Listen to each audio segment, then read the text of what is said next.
Our next guests up are creators of a sci-fi neo-noir film called The Obscure, and it's pretty interesting stuff. It was co-funded by the ABC and Create New South Wales, and they're here to help you unpack some of the challenges of making something extremely difficult. So please welcome to the stage the director and writer and the co-creator of The Obscure, Tel Benjamin and Kartini Ludwig.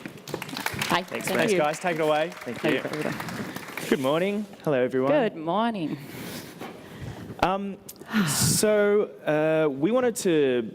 don't have heaps of time, so we kind of wanted to touch on 4 or 5 sort of main topics that we kind of wish we knew a little bit more about before we started production on our first VR narrative.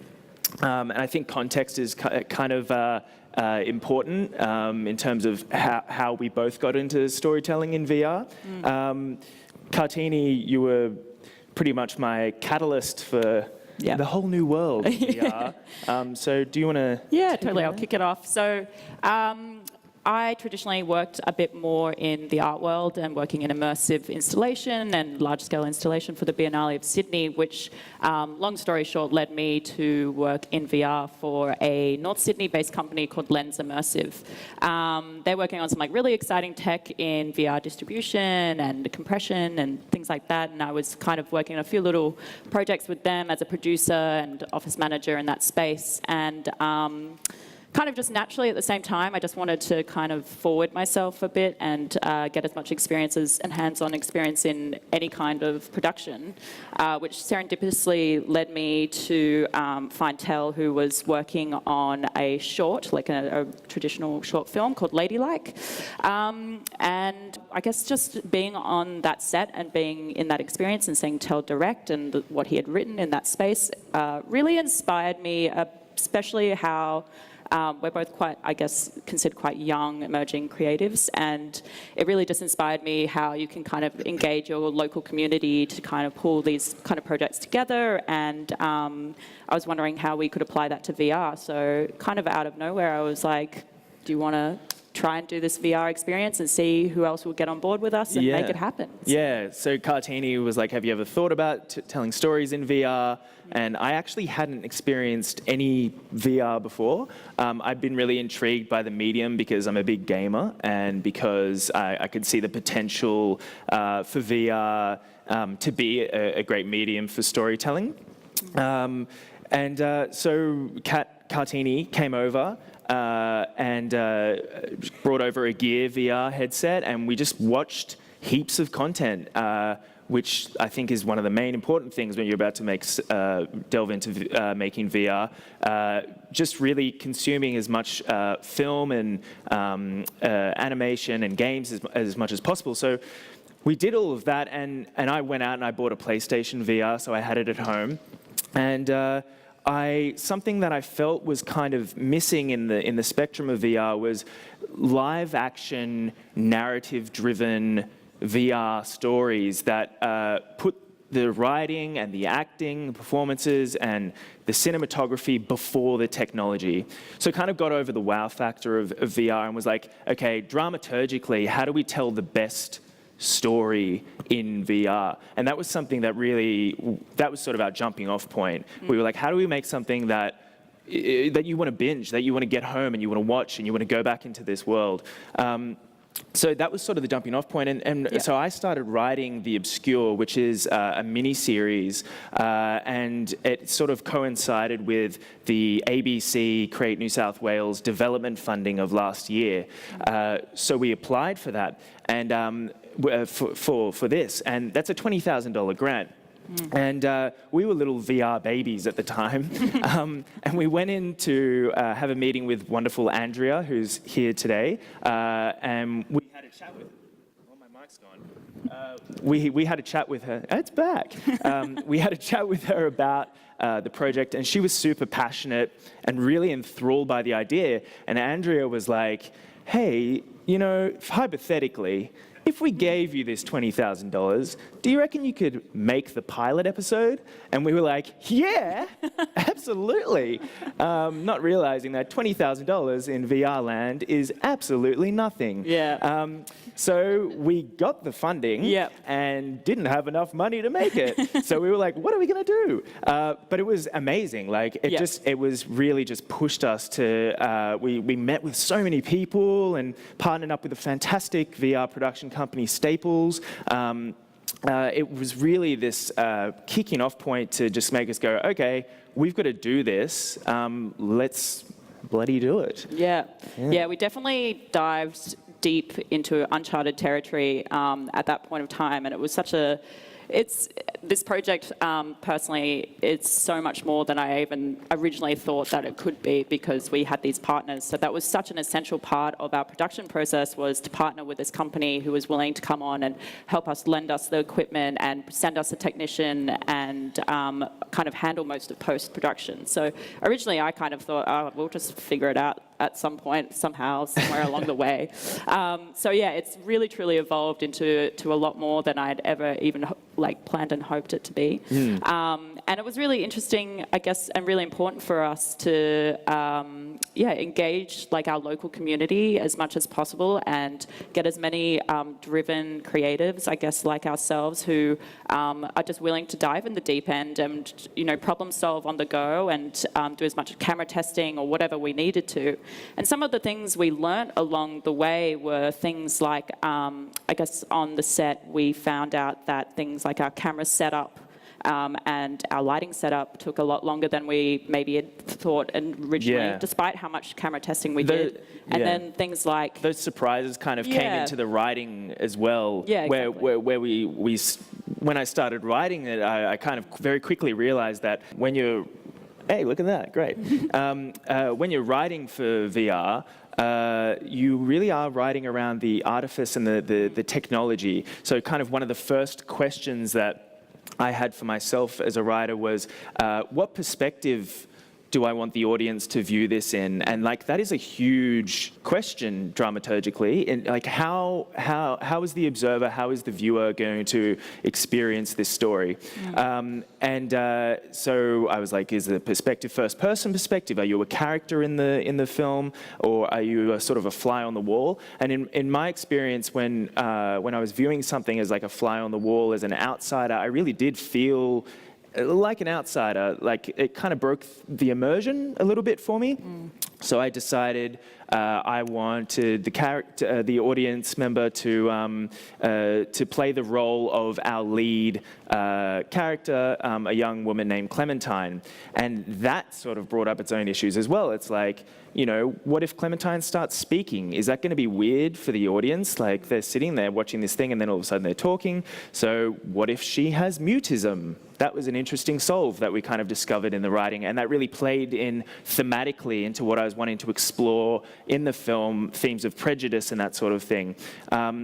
So that was a really interesting experience, kind of writing for the tech. I also find when I'm watching VR,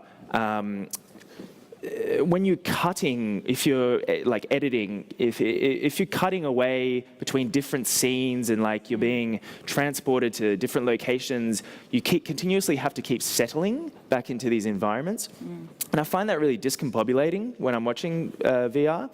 And it sort of breaks that tension line. So we intentionally developed the script so that they were sort of these three kind of long scenes where you're still interacting. We couldn't afford to get a head rig, so the character Clementine doesn't move around. So that was another thing that we sort of tackled. She's in a hospital bed for one of the scenes, and she's also tied to a chair in another scene. So that these interesting sort of adjustments that we wanted to explore, but also keeping you engaged with the characters around you, and really making sure that it was still an immersive and interesting and dramaturgically sound experience. Yeah, it was very interesting. Yeah, when we were talking about post and things and how that kind of started, I saw that evolve into your writing. Was things we had to talk about, like how do you start a scene, how do you end a scene? If you're in first-person view, if you're, I guess, waking up from a hospital bed, what does that look like? If suddenly you're trying to project a vision or a memory, which is a huge part of our project, what does that look like, in terms of special effects or, post-production kind of effects or lighting or any of those kind of aspects were all things that we kind of needed to consider. And it's really beautiful to also kind of read those little details in, I guess, a virtual reality script in that kind of, those are all things that we tried our best to consider before we even went to production. Yeah, and then when we went to production, there were a plethora of other challenges that came up as well. Yeah. Like literally, I'll pull up. Obviously, it's a sci-fi noir, so we needed to light it like a noir. That was a very important element of the storytelling. Yeah. So we were kind of like, literally, as a practical question, how do you hide the lighting equipment? You've got this 360 camera that sees absolutely everything. How do you solve that? So what we actually did was for that scene there, as you can see, we've got that big China ball up there. I think that's what it's called, and all this equipment. So what we actually did was we lit the reverse 180, so back here, and then we rolled on that and got a plate of that, so that when we were shooting the front 180, these scary ladies and gentlemen, we were able to play in post-production, put that plate in the reverse 180. Yeah, and this was like, for me, this was such a giant learning curve, and it was actually so awesome to learn this, and it was a huge part of our experience. Was we had a technician from Staples who made these kind of suggestions that we hadn't really anticipated yet, and I guess that's why we had maybe longer setups that we didn't anticipate, but. It was awesome, to be able to, we had a giant chandelier as well in one of the scenes that you'll see if you watch the piece today, and I hope you do. That was another thing that was kind of put in post, but we shot it like separately from the plate. Yeah, so that big light up there is our production designer sourced this fantastic chandelier, which we put in post-production, so that light source becomes a chandelier in the actual film. And I think something we really learned about during that production was that VR is actually much closer to theatre than it is to film. Yeah. In a lot of ways. It is this 360 stage, and that's something that moving forward I really want to embrace in my future VR endeavors. You're using, because you can't cut and zoom and focus the audience's attention where you want it to be with the editing. You need to use lighting sources and sound cues and the blocking of your actors. I very purposely cast some of my favorite Australian actors, like Maine and Aaron, who you saw previously, and Danny Adcock, who's wonderful, because they have a sense of stagecraft. It's not like film where it's like, okay, here's your blocking. I wanted to explore the space with them, and they do have a sense of how to tell the story with their bodies. So, if you're laying in the hospital bed, you don't want two people just having a chat. That's not that interesting. Potentially not that interesting. But if they're really navigating the space and telling the story with their bodies, that's kind of what really makes you lean in. It was one of the most fascinating observations, actually, and one of the questions we had from the very beginning was, is this theatre, is this film, how do we find actors that are perfectly in the middle, I guess, and it was so beautiful and probably a true test to our actors' professionalism and also your efficiency, I guess, as a director, to see, that aspect when we were actually rolling and cutting, that went so smoothly. That aspect of it was beautiful. And I know you always say that you would you can always have more time to rehearse, and that would be one of our major things is to put more time into rehearsal so that it can go even smoother and do blocking. But we had the time that we had, and the money that we had. And the money that we had. So we're always just very conscious of that we can't, you couldn't go over time. And yeah, I guess on that note, though, what one of the things we kind of think about is like what the future of VR storytelling is and how it's going to look like. And all I know about that is that we both want to be involved in that in whatever way we can. I think like the first step, obviously, is making the headsets super accessible. Like more headsets in more homes is, and as Maria was saying before, it is this. Community where this industry is in its zygote stages. Like it's seriously like the Wild West right now. Everyone's sort of figuring it out, and I think like coming together and figuring it out together is great. More headsets in homes, and that way people want to invest in telling stories in VR. And I think not all stories need to be told in VR. Sometimes your film should just be a traditional film. I have friends who have watched The Obscure and who have never done any VR before, and they go, oh, wow, this is the future. Yeah. This is going to take over film. And I don't think it is. I think it's going to run parallel to film. It's a very different medium. And they're both great in their own ways for different stories. Yeah. I agree, yeah. It's exactly. That's my perspective is definitely, especially after this is like in acting and in VR, it's like we don't think it's going to necessarily replace, cinema as we know it. It's not going to replace theatre. I mean, the cinema hasn't replaced theatre, so yeah, exactly. It's in addition to. Yeah. And it's so exciting to kind of see the evolution of this space and how we might be able to contribute to that. Yeah. In both terms of acting and production itself. There's so many things we've learned from this experience, and thank you so much also to Screen New South Wales for giving us the initial opportunity to be able to go on this journey and engage as many people as possible. And now we have a whole team we can call on to make more, more content. And The Obscure is here today for one day only. Yeah. So watch it on an Oculus Go. And we have, if you have any questions today, please come up and talk to us. There's so much more that we can talk about. If there's anything specific, there's anyone who's just about to embark on a journey of their own and don't even know where to start, we can definitely, we kind of started here actually this time. You might last say year. it's come 360. I'll get off the stage. That one.